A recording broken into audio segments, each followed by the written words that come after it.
So this is the neighborhood I grew up in, right in Ferguson. A friend of mine was actually shot in his driveway, right there.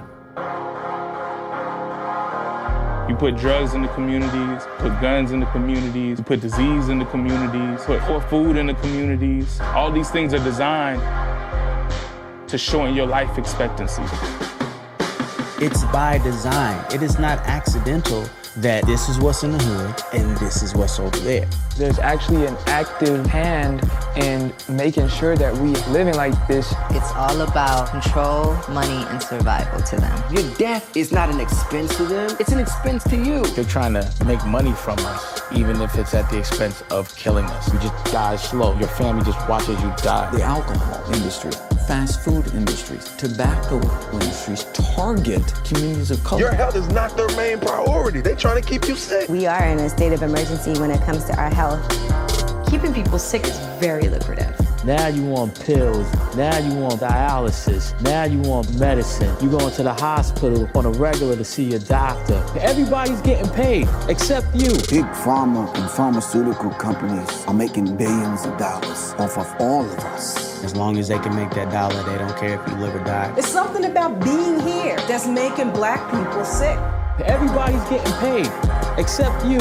You hurting. There are more dangerous and harmful chemicals in products made for women of color. It absolutely is a crisis. They don't make a dime if you're healthy. It's kind of like the dope game. It is the dope game. It's just a bigger gangster, the mob boss. Look at the hidden hand, you see that government is feeding the crisis. We're fed wrong knowledge, socked all the wrong food. It's about money over people's health. If you can control a population's access to food, you can control the person. Only about 8% of African Americans even live in communities that have a grocery store in them. Because the deep root problem is the food. Because poor diets kill more brothers than pistols. You know, we fighting for our lives. That's like Michael Vick's pit bulls. As black men, we're dying off so quickly in so many ways. It's here, pocketed in our communities. They don't want a healthy population. That is injustice, plain and simple. The powers that be that are making that money at the top, they trying to kill us.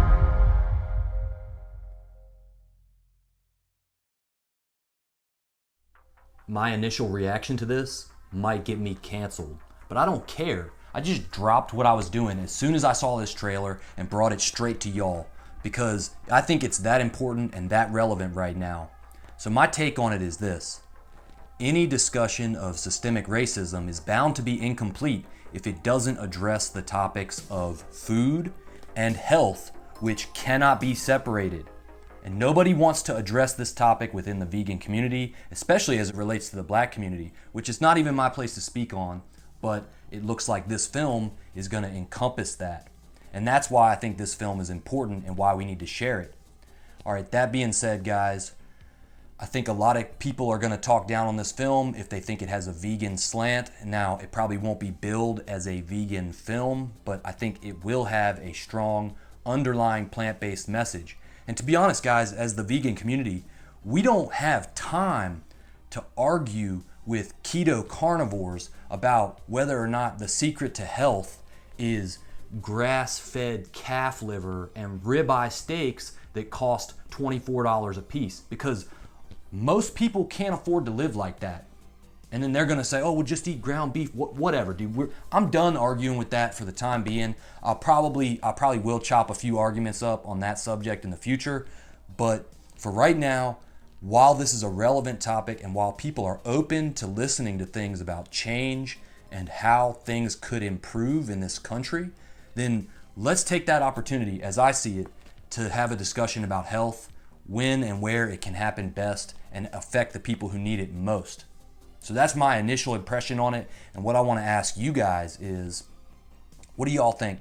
Do y'all think that this is the producers from What the Health? Do you think they're taking advantage of what's timely right now in terms of the country and what's going on to do this? Or was this something that obviously was needed? Because I don't think people like Professor Griff and Maya and Eric Adams, who's the president of the Brooklyn Borough in New York, that guy reversed his diabetic retinopathy with a plant-based diet. I have a feeling that he's not just jumping on the bandwagon for a vegan film to promote a vegan diet. These are people who really want to make a change in their community, and I'm excited to see where this film can go and how people can react to it and whether or not it'll make a difference. So what I want y'all to do is share this film trailer. You don't even have to share my reaction video to it. I'll put a link in the description to the original trailer so you can share that video and get the word out there that this film is coming. All right, y'all, and if you want, I'll go ahead and put a link to the thumbnail for the original trailer that's gonna pop up right now. All right, y'all know what time it is.